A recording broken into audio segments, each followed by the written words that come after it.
Welcome to On the Corner of Main Street, presented by Plaza Hotel and Casino in downtown Las Vegas. Here is Plaza CEO Jonathan Jossel, Gary Vickery, and I'm your host, Lisa Melmed.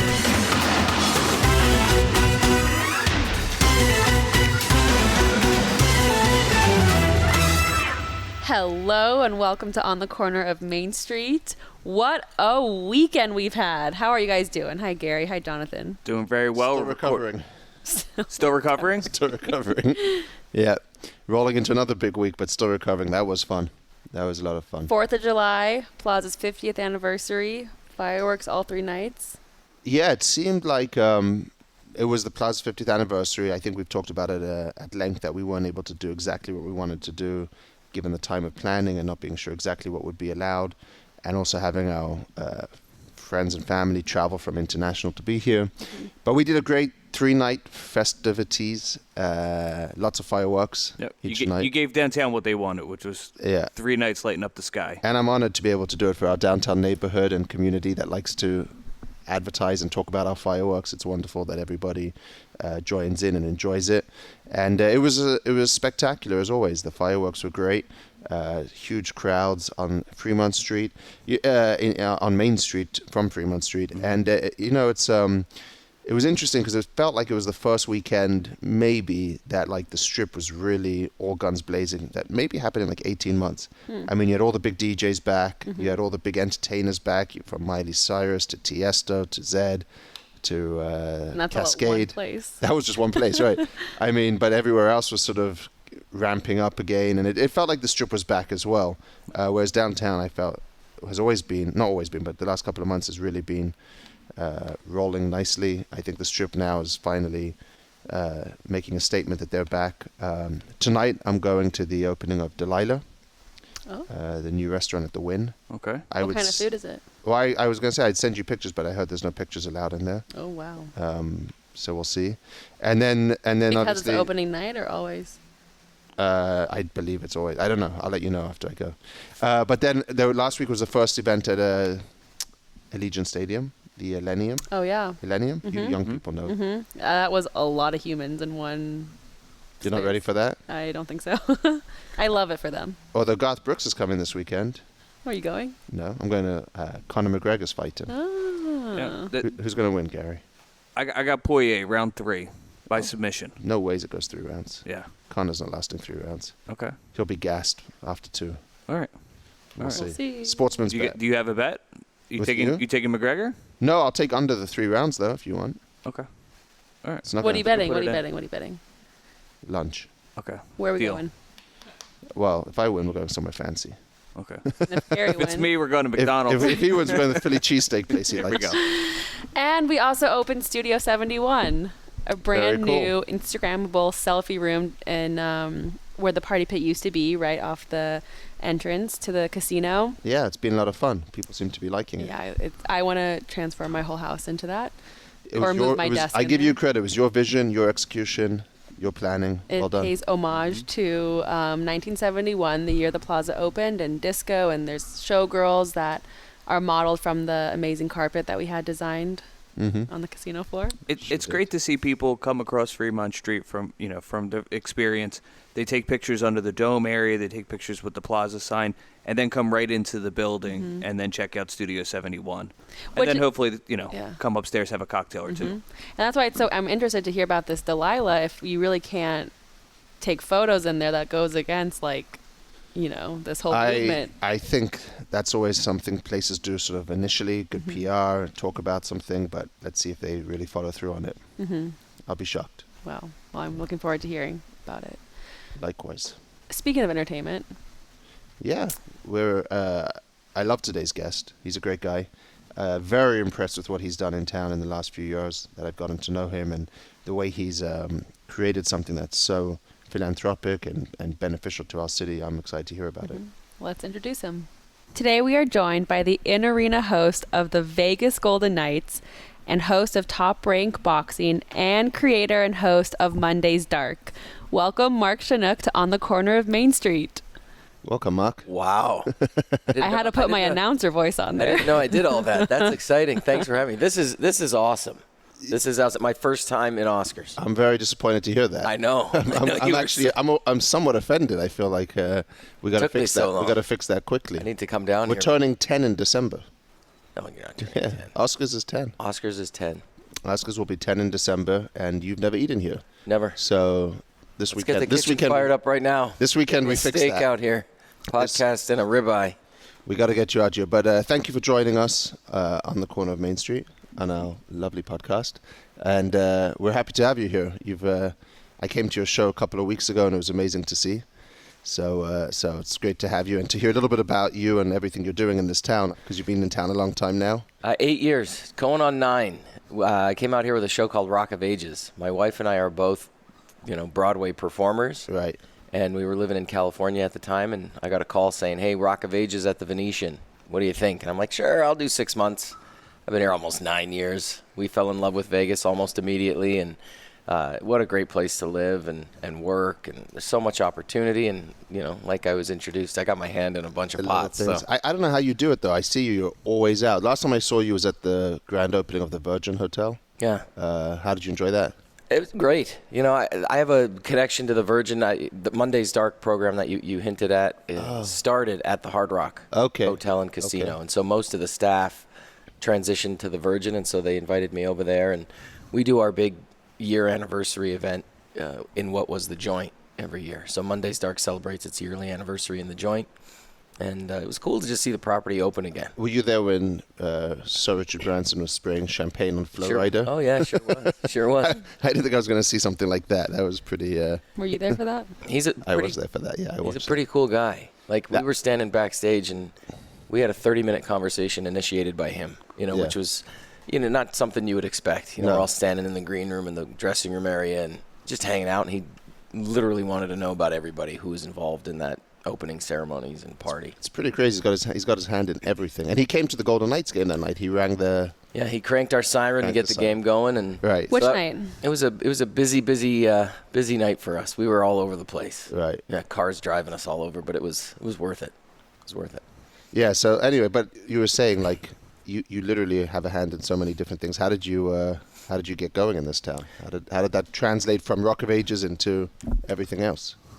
It's a great question. I think it stems from the nonprofit that we started, the Monday's Dark program. So I tell this story a lot. When we first got here, being an entertainer in a show on the Strip, you get invited to a lot of events, a lot of red carpets. And I make the joke that Vegas is red carpet happy. They'll put a red carpet out for the opening of Applebee's in Summerlin. People go to the opening of an envelope here. Everything. It's crazy. And so as a member of the show, I'd have to run to the Venetian, put on my 80s costume, and then we'd get invited to go to this red carpet. And I'd show up on the carpet in costume, take the picture, and leave, and really not even learn anything about the program we were there to support. And so, dawned on me, I was like, there's got to be a better way for us to give back to the community.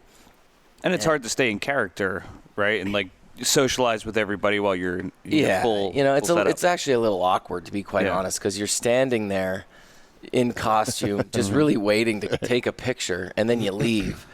And so about 3 months into the run, I'm not kidding, 3 months into being in Las Vegas, I said to my wife, I was like, let's do something on Monday nights, because that's our night off. So the name Monday's Dark stems from the fact that Broadway is traditionally dark on Monday. And so we would throw a party on a Monday night, and it really just started by meeting fellow entertainers on these goofy red carpets. And I'd say to them, hey, instead of showing up, taking a picture and leaving, why don't you come to the Hard Rock on Monday night, sing a song with the band, and we'll give all the money away to charity. And so that's kind of how Monday's Dark started. And so every other Monday, there's a Monday's Dark event. It's a different local nonprofit. We change every 2 weeks, different theme, and we raise $10,000 for that charity in 90 minutes, charging $20 to come and just see entertainers from the Strip. So I think from that, I started to sort of create a name for myself in the philanthropic world. So it's not just a kid from Rock of Ages. Like, who's the goofy guy with the mullet? People actually started to say, hey, you're that Monday's Dark guy. Really? When did Monday's Dark start? 9 years ago, 8 years ago, essentially. 3 months after I got to town, we started throwing, fundraising parties. And so I think that's what really gave me sort of a voice outside of a show that was on the Strip. Because to be honest, name another cast member from Rock of Ages, that was at the Venetian 8 years ago. Right. It's an ensemble Broadway show. So I just, I was fortunate to start giving back to the community, and that allowed me to sort of get involved in other things. People would call me to MC or host an event for them, and the Golden Knights gig, I think, really gave me a platform that was at the forefront. Before we get into that, on Monday's Dark, you choose a different charity every single time, and you raise a minimum of $10,000. Yeah, 10,000 guaranteed. Or just 10,000. Just 10,000. Okay, but if you also do a silent auction. Yeah. And so I had the honor of coming with Jonathan to your event, signed up for the silent auction, and now every other Monday I still get a text about it, and I still check the items to see what's. You did win. You won Schitt's Creek, which I've never seen. The Schitt's Creek. That's right. I remember that. Super excited about That's it. A great Big show. fan. Yeah, it's an awesome show. So yeah, we pick a different local charity every other week. They're predetermined for the year as well. So in December at the anniversary party that I talked about, that's when we announce publicly the entire lineup for Monday's Dark. So the board of directors. 12 months in advance. Yeah. Wow. So we do one event in January. So we take the first couple of weeks of January off after New Year's Eve, New Year's Day. And then the third Monday of January is when we start back. And that's when we call our season starts. And then it's every other Monday through Thanksgiving. And then in December, we throw that big anniversary party again, and we celebrate those 21 charities that we've partnered with. So it's 21. All local Las Vegas? All local, every dime stays in amazing. Vegas. And we've done about 130 parties now, so 1.3 million raised for the community. And Wow. all just from a goofy party that started on our night off. But you're giving people something that they love. The talent is great. Yeah. I mean, I saw when we were there, the night we were there, they were honoring Marvin Gaye. Yeah. And his sister showed up. Yes, that was cool. His sister showed up. Yeah. Like, how crazy is that? And then you had the performers from Atomic Saloon, the guy was singing, and it's just a great fun night. Yeah, it's a great night. Is it the same performers every time, or is it different? And it's all Vegas performers. Yeah, so sometimes we'll get a headliner to roll in unannounced, and the place will go crazy. What's the best story you got for that? There's so many. It's 8 years of. We've had about 400 entertainers grace the Monday's Dark stage throughout the 8 years. It's usually 8 to 10 different acts that get up and do something. Brad Garrett showed up unannounced one night, and I'm not a very tall guy, and he's extremely tall, so that had a fun moment. He got up on stage and just went off. It's just, you never know who's going to show up, and at the end of the day, it's $20. Right. And people leave feeling great knowing that their $20 went to a local charity. And half the time now, what's great is we've sort of met in the middle ground where we get supporters from the charity showing up to Monday's Dark for the first time, and then all of the Monday's Dark show up and they learn about that charity for the first time. So there's kind of this kind of cool synergy that happens where the Monday's Dark supporters are learning of a new local charity that they may not have heard of, and then vice versa. The charity's supporters that are coming to support that charity are learning about Monday's Dark for the first time, and they keep coming back because, again, like I said, it's $20. You never know who's going to show up, and it's going to a nonprofit here in town. And so it started at Hard Rock. Yeah. In the old Joint. And then you took it to the location where it is now on Industrial. It's the Space. It's our new venue. It's on Polaris and Harmon, right behind the Cosmo and the Aria. Right. We took over a 9,000 square foot space. warehouse and converted the crap out of it. Put a ton of money into it with lights and sound and made it this really cool, funky place to see a show. We do a ton of concerts in there now, private events. People call us for their birthday parties, things like that. But at the end of the day, the Space is home to Monday's Dark, and without the Monday's Dark. What was insane was there was people from all over there. The night we came, there were people from Florida there, people from Canada there. Yeah. During the pandemic, and you always make fun of them and you say, "Did you Google like cheapest cheap trip to go to?" Because we're off the beaten path. Right. It's not. We don't spend a lot of money on marketing. It's all word of mouth. And when I start the show, I always welcome everybody, and I ask, "Is there anybody from out of town?" And like you said, people from Florida, people from Singapore, Canadians, you name it. And I always make the joke. I'm like, "How'd you hear this? Like cheap crap to do in Vegas?" So it's turning into a cool thing. It is a cool thing, and it's something that we're all volunteer. We're proud of it, and it's something we're going to continue to do as long as charities want help. So if there's a list of charities waiting for a partnership, we're going to do it. How often do the events sell out in advance? So if somebody was interested in coming to one of the events, how early should they look at actually booking the event? That's a great question. We change the theme every other week. So there could be an 80s night. This coming Monday's a country night.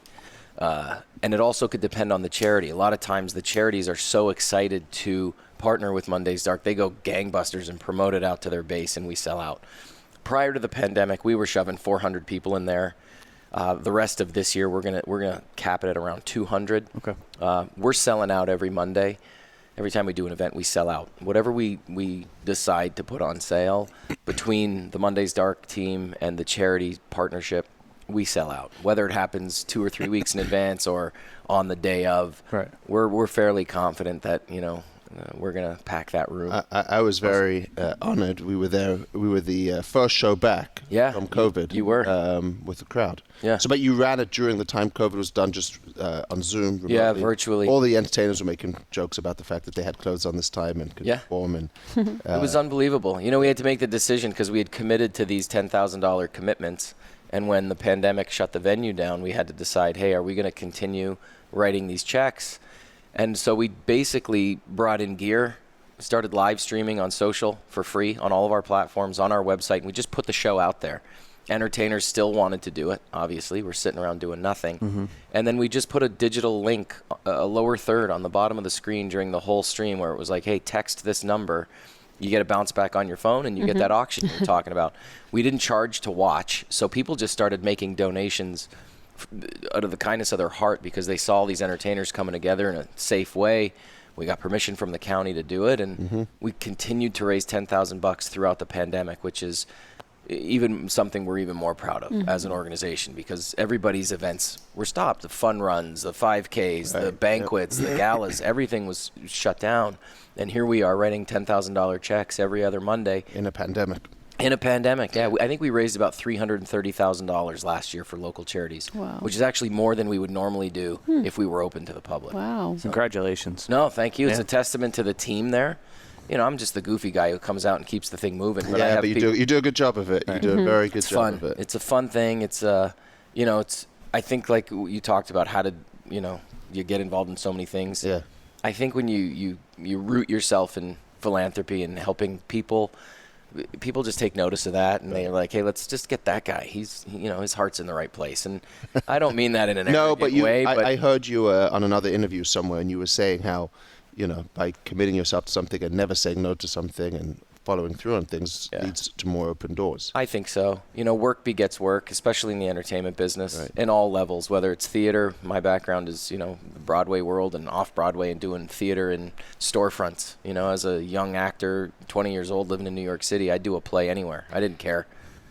You played in Lion King? Yeah, that was kind of, if you have to say what was your big break. I can see what's happening. Exactly. Singing You were Hakuna Matata. Timon? Yeah, I played Timon Oh my God, amazing. almost 3 years in The Lion King. That's so fun. And that's so cool. Nathan Lane did the voice in the movie. And so to be able to play such an iconic role on stage, at the time, it was hands down the biggest Broadway musical. It was just so big. It's the best. 20 trucks and there's 3,000 people in the theater singing Hakuna Matata. You did the one here in Mandalay Bay? I did not. I was on the national tour. And there's a funny story there because when we were on tour and they announced a sit-down production at Mandalay Bay and I put my hat in the ring to transfer, I was like, I'll get off the road and we'll go to Vegas. And they kind of hinted at me moving to Vegas, and this was way pre-Rock of Ages. Yeah. So I've always had my eye on Vegas. As a young performer, I'm like, everybody wants to get to Vegas. And being a Broadway kid, you only get so many shots because only so many Broadway shows come through town. And it just, things worked out. Stars aligned. You got to not be working, first of all, when they call and offer you a show, because you could be in a show and then another show calls and you're under contract. You can't leave. And the stars just aligned. We were living in L.A., and they said, hey, Venetian, Rock of Ages. And I'm like, yeah, I'm putting on the mullet. Let's go.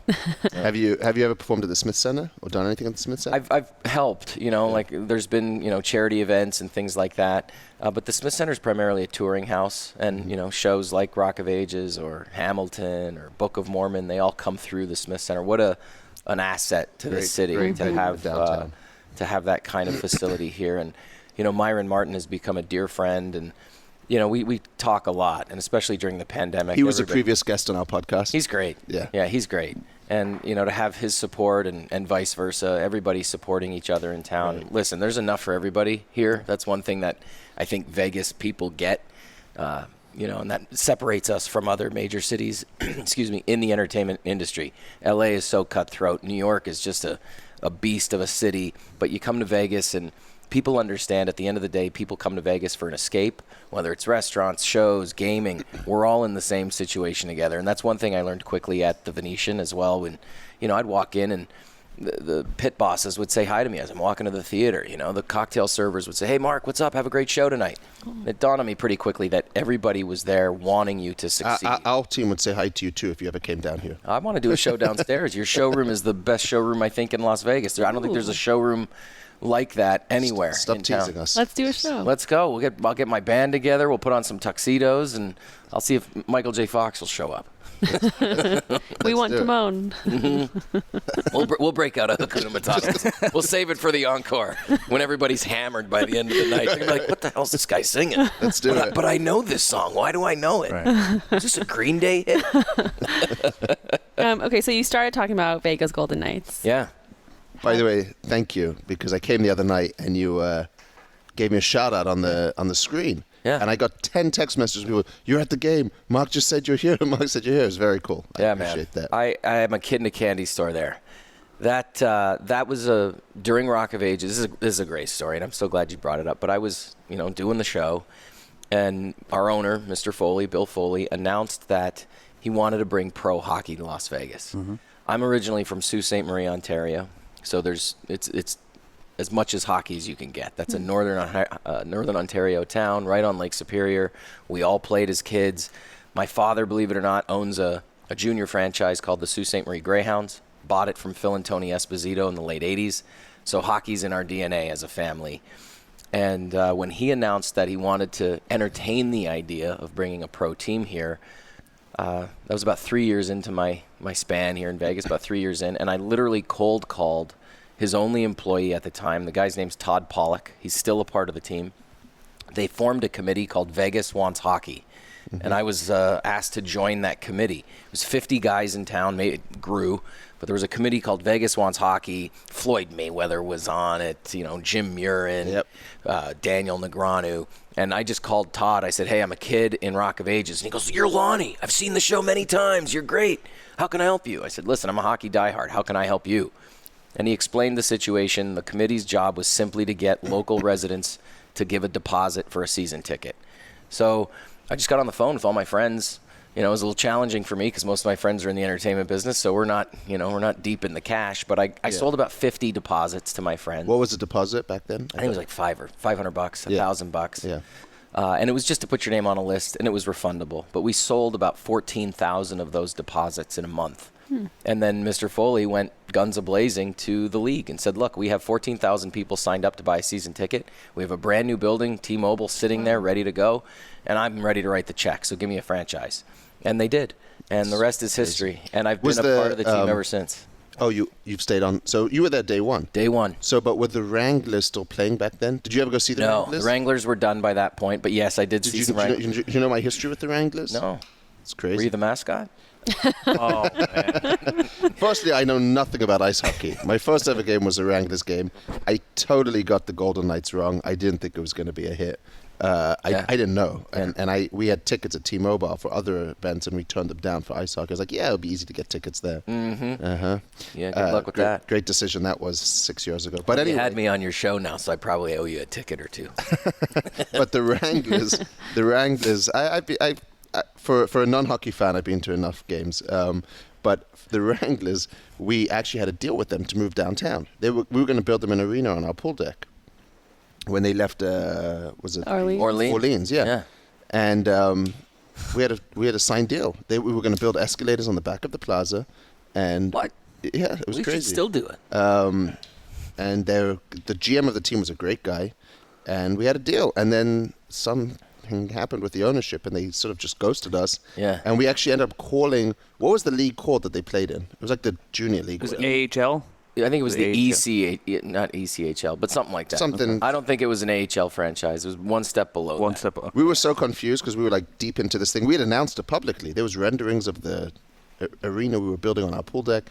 And we had no idea, by the way, if we could actually do it, but we announced it, which is the most Vegas thing that's to do. the best thing. I mean, that's a red carpet. You could have had a carpet with no building. We could have done a red carpet. Yeah, I Everyone would have taken come. a picture in front of a sign. So anyway, but then they ghosted us, and they never showed up, and their anglers disappeared. Yeah, I think the ownership group sort of dismantled. They lost some funding, and then away you go, which I never understood. Right. Business in any shape or form is like a restaurant. You got to have enough coin in the kitty to keep your restaurant open for a year. How do you have a semi-pro hockey team and run out of dough? Yeah. I don't. Whatever. But anyway, so they Not my bag of chips. that was my experience with ice hockey, and that's why I probably was a little down on the whole Golden Knights thing at the time. Yeah. and didn't buy into it. But That's not going to leave a good taste in your mouth. yeah. Okay, so how did you become the announcer?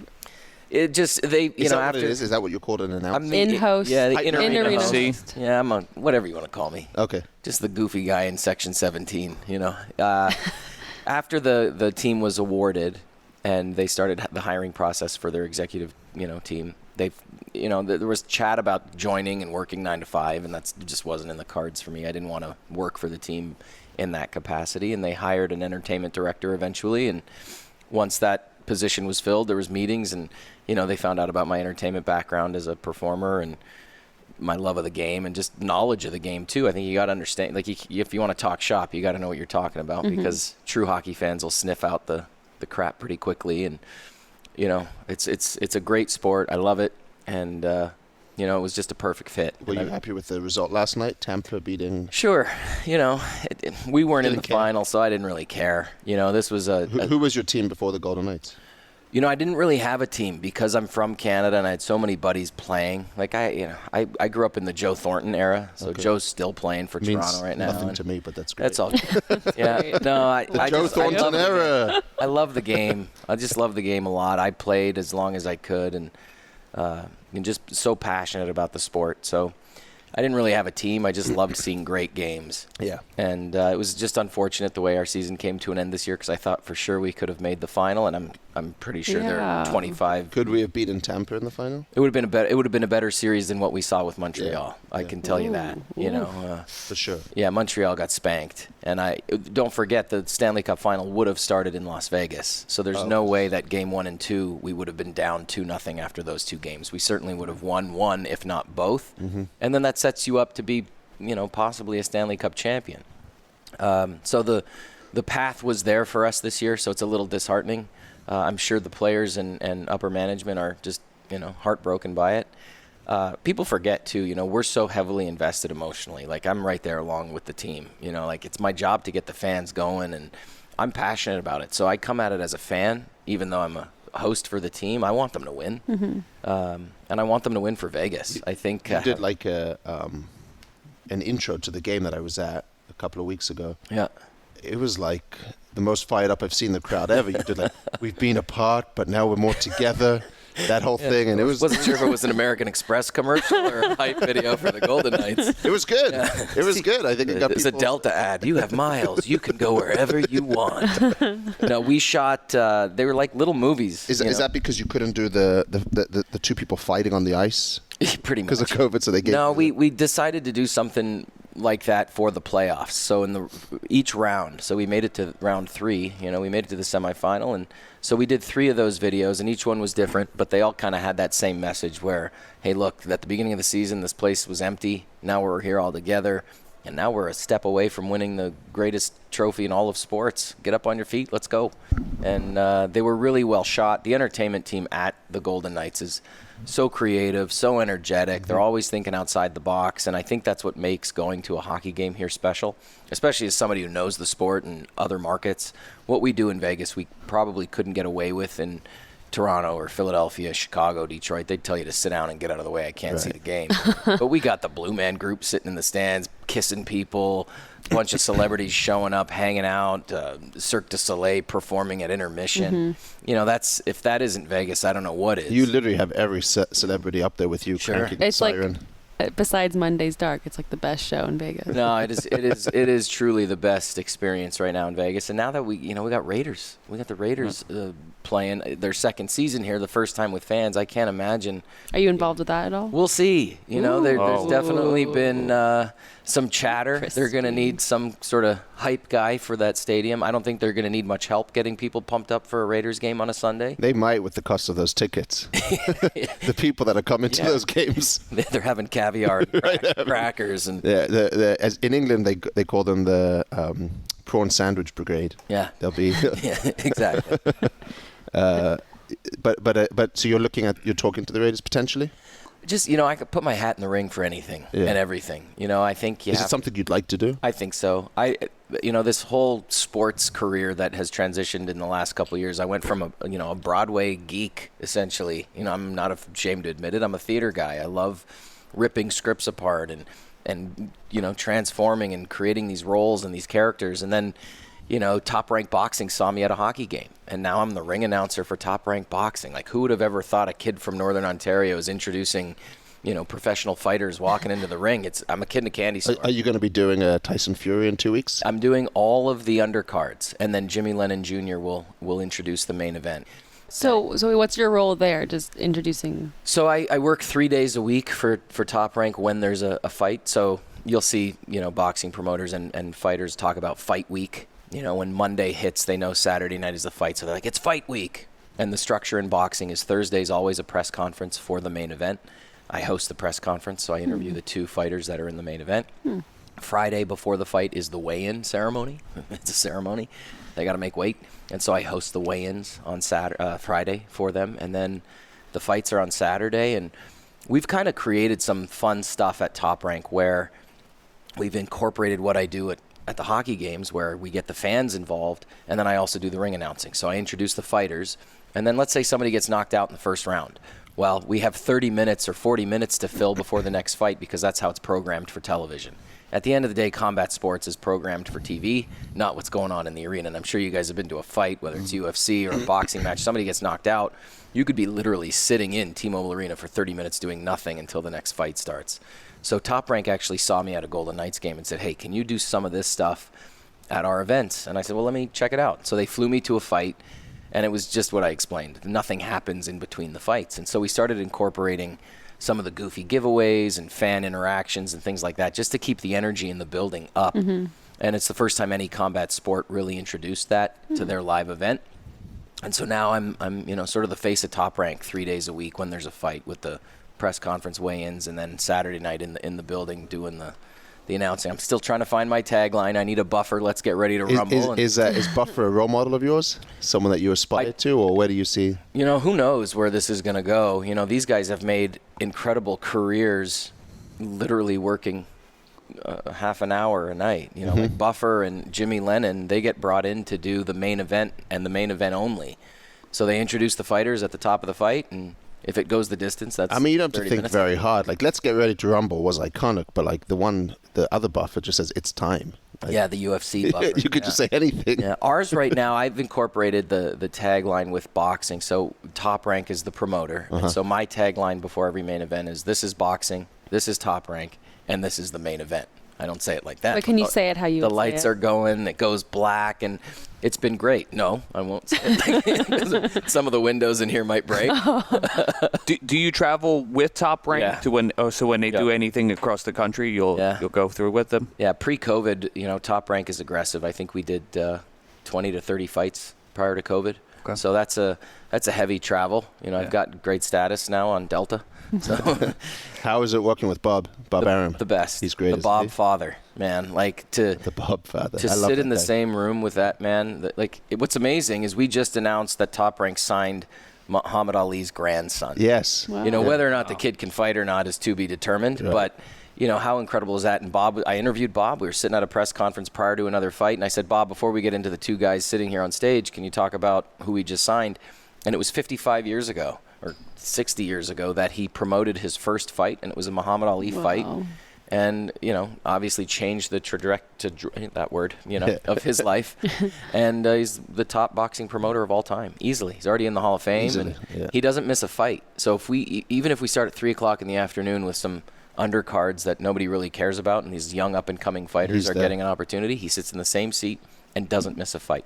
Wow, Yeah. that's been, no. I love the guy. He's inspiring to everyone, and the way he still keeps it going even now. Yeah, it's an incredible organization, and like I said, I'm just a kid in a candy store when it comes to going to work, because you can ask anybody in sports. I don't think anybody who works in sports thinks it's a job.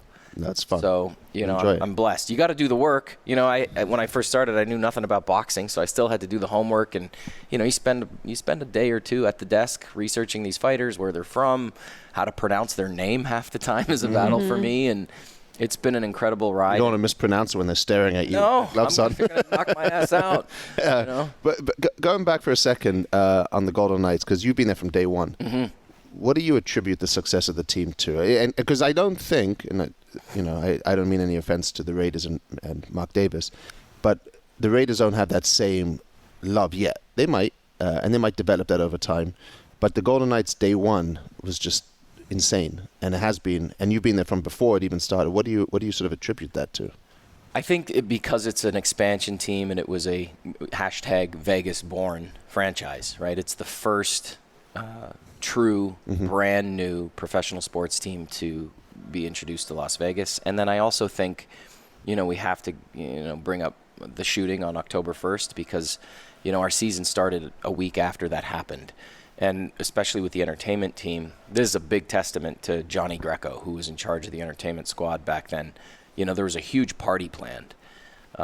We had meetings, and, I was privy to what was planned. We were going to throw a party. We were going to celebrate the launch of a brand new franchise, and the opening ceremonies of that first home game were going to be incredible. And the shooting happened, and we literally pivoted overnight saying, well, what are we going to do? And it was sort of everything stopped. You guys were there, you remember. And what the team decided to put together and do for that opening night, I think really solidified its place in the community. It gave people a chance to come together and start the healing process. And I think that was the key to, their sort of introduction into the community. Yeah, everybody knew we had a pro team, but I don't think people understood the involvement that the team would have in the community and helping them heal and moving past what happened. And the rest is history. Right. They played lights out. They won so many games that year. They made it to the Stanley Cup final. There's a movie in the works. Oh, really? Yeah, there's a movie that's being created about the. That was the year we lost to Washington. Washington in the finals. Year, yeah. And again, nobody cares that we lost. Everybody wanted to win. What they just cared about was, hey, we have a pro team, and these guys are in the community, invested, rooted here, helping people get through their crap. And I still think, being a theater guy, not to make any comparisons, but it's entertainment. We go to a hockey game, we go to a play, you go to a concert, you walk into a movie theater because you want to escape whatever's going on in your life for a few hours. And I think the Golden Knights are no different there. When you go to T-Mobile Arena to watch a game, you want to forget about what's going on in your life for a few hours, have a few drinks, see everybody. It's a very social atmosphere, and just have a great time. And I think that was even more relevant when the shooting had happened, and it gave people a chance to come together as a community and just sort of embrace what was happening. Do you think the excitement would have still been there had the team been a 500 team or something like that as you got later into the season? We call fire, and it's almost a good thing we didn't win the cup the first year, because then that's the expectation moving forward. At least you get something to chase. Gary's from Philadelphia, and so he's used to mediocre teams. My favorite player growing up was Pelle Lindbergh. Okay. So he was a goaltender for the Philadelphia Flyers, and then he tragically passed away in a bad car accident. So I know your team, and I think no. I don't think the excitement would have been as exciting if we were a basement team. I think most expansion teams are usually. Yeah. We'll see what happens with Seattle next season. Seattle's going to go through it exactly what we did, and we'll see how they do. I think. But there was something about the whole misfit thing, and that character of the team. It's going to happen again with Seattle, but guys play with a chip on their shoulder, and then they all play for each other. So you got to understand, in an expansion team, the entire roster is made up of players who were left unprotected by their previous team. So each player on the Golden Knights when we started was sort of a throwaway from another team. Which is crazy to think. Yeah, so when we would go into Philadelphia or Minnesota, well, everybody knew Alex Tuck was with Minnesota, and they didn't want him. So let's play tonight for Alex Tuck. Right. And so that basically every time we played a team, somebody on our team was let go by that team. So they were playing with a big chip on their shoulder year one. And I think even to an extent they still carry that with them because they know that they were sort of tossed away by that team. They're like, well, we don't need to protect you. If they take you in the expansion draft, great. So but now we've tossed away guys. Sure. Well, I don't know. But we still honor them when they come back. Yeah, we give them a little clap. Nice. They get a little. I might say something on the mic. Hey, welcome back. Steve's here. We traded him for a bucket of pucks and it doesn't stick. Yeah, it is a great thing. I think it's a big win for the city. You ever go to any of the other teams in Vegas, like the Lights or the I try to Aviators? support them all. Yeah, and I love basketball. I love watching basketball, but I'm one of those bougie basketball fans. I show up at the third quarter. Okay. Like, it's too slow for a little while. I'll show up at quarter 3 when they all pick it up. It's weird. When you watch basketball, don't you agree? Like the first quarter is like, they're feeling each other out. They jog a little bit. They don't want to pull a hammy. And then by the third quarter, they're warmed up and they're sprinting and the game is exciting. It's usually when someone's winning by 20 points, it becomes even going into the fourth quarter. So I think the Aces are it's part of my language. They're badass. Yeah. Like going there is exciting. And now that you mentioned Mark Davis, he acquired the team this year and he's putting a lot of money into the team. Yeah, but at some point you're going to run out of nights that you can do introductions. You can't do the Aces, the Raiders, the Knights. Golden Knights. The Oakland A's when they come here. Yeah, Oakland hates Las Vegas. I think there are no more Oakland residents that are going to travel to Vegas and support our economy. If we get the Oakland Athletics here, look out. This city's going to just be gangbusters. It already is. So first time I met you was at a Golden Knights game, and it was with Tony Shea. Yeah. He was pretty close to you. How did you have a relationship with Tony? It started with Rock of Ages. Everything sort of goes back to that show because that was sort of my introduction to the community. And Tony was a big fan of the art scene, as you know, and him and his family, his mom and dad, his brothers, sisters, cousins, he brought everybody to Rock of Ages, and they'd always sit in the front row, and any time that he had friends or family visit, Rock of Ages was on his list to see, and we became very close, and that's how I was introduced to downtown. He invited my wife and I to come and hang out in an Airstream for a weekend. As you do. Yeah, as you do. I guess that's what Tony does. Yeah. Hey, come on, hang out with me. I'm like, what do you mean? He said, well, you stay in an Airstream. I'm like, what? Yeah, I got an Airstream. And then I showed up and I was like, you don't have one Airstream, you got like 50. And there's like this great group of incredible people hanging out. And so, over I guess it's been a year since his passing. We were friends for the 7-8 years that I was here, and just a really great creative mind and supporter of ideas. Right. There wasn't anything you could say to him that wouldn't get it. He was, it was almost like an improv guy where the number one rule in improv theater is you never say no. You always say yes. It's yes. And, so if you're in an improv scene and they say, Shunock, you're an idiot. Yes. And let's go to the buffet. So that's, that's a good way to describe him. Yeah. That's true. He was always supportive, and he was always there to listen. Like if you wanted to talk about an idea, he actually gave you time of day to listen.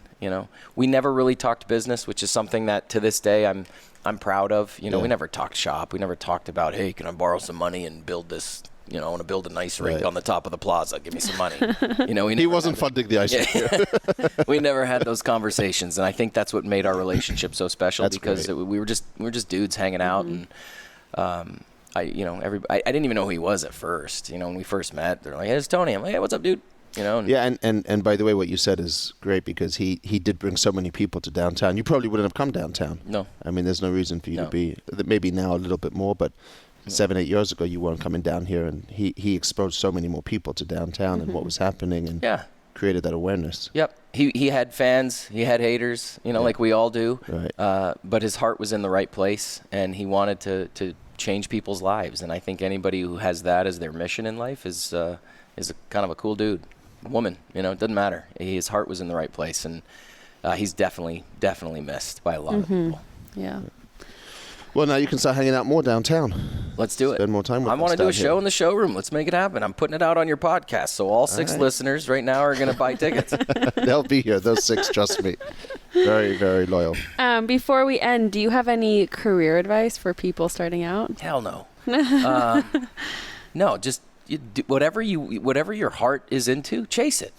You know, nobody's going to give you anything, that's for sure. You got to work hard, and don't let anybody tell you you can or can't do anything, especially in the entertainment business, man. Like, we get no's 97.8% of the time. You know, if I had $1 for every audition I didn't get, I'd be retired. You know, but it's in my DNA. I love entertaining. I love performing, whether it's hosting a boxing. I consider it entertainment. You know, I'm in there to introduce these fighters. I'm at the hockey game to get fans up on their seats. I get on a stage and sing some songs to help people forget about what they are going through or trigger memories with the tunes. So just keep at it, man, nonstop.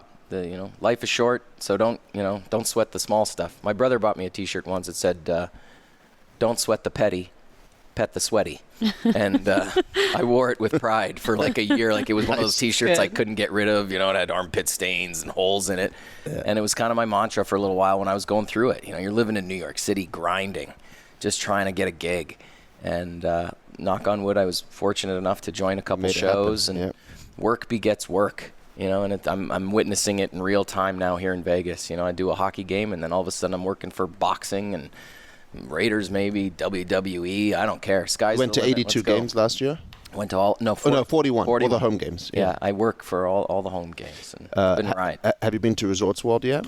I was there. Yeah, I saw What'd you Resorts think? World. It's big. Yeah. I'm not a big guy. I'm a little guy. I felt like I got swamped up, but there's some cool. I want to go back because you don't have time to see everything. You just make an appearance, hello, and what's nice is took a picture in front of a car.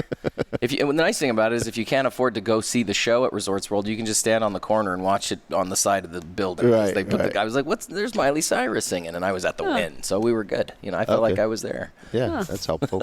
All right, so before we go, you're wearing a Blockbuster hat. Yeah. And you were just telling me, I don't know the story. There's one left. There's one Blockbuster and that's where you got on the hat the planet. It's in Bend, Oregon. Wow. There's a great Netflix documentary right now that's very popular, and I think it's called The Last Blockbuster. Yeah. So if you haven't seen it, put that on your Netflix list. Okay. Do they sell VHSs? It's pretty cool what they do. Yeah, just watch the documentary. You can get some pretty cool Blockbuster swag. You can get one of the old laminated membership cards. Who owns it? It's a local dude, believe it or not, and he had to get approval to keep it going from the conglomerate that bought it, whether it was like Viacom or one of those big companies. And watch the documentary; it's great. But it's a big part of my childhood. I grew up in a tiny town, and every Friday and Saturday night, I remember getting in the brown wood panel station wagon with my brother, and we'd go to Blockbuster, and you'd walk in, and the bell would ring, and the popcorn machine was on, and that smell, and the candy all around the counter, and it was a happy place. You booked it to the new releases section and hoped that something was still there. Right. Can you imagine, like, thinking back then there was like 50 copies of a VHS, I'm going to say Back to the Future to plug the plaza, Biffs. So, that's another thing.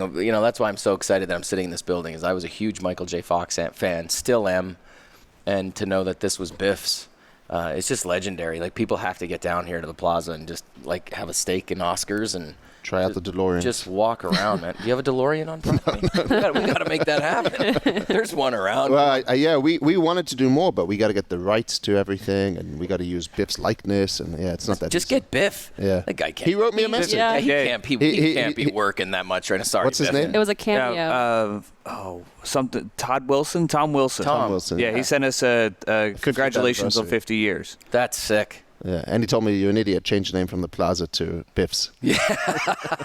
Well, we could have a Biff's bar or something. Just a dump with like peanut shells everywhere, and maybe somebody like an actor that's just passed out in the corner, and he's not really drunk. He's just an actor. Give an actor a job, dude. That's a good idea. Just hire an actor and let him be hammered at Biff's. Maybe that's what we're gonna do in the showroom.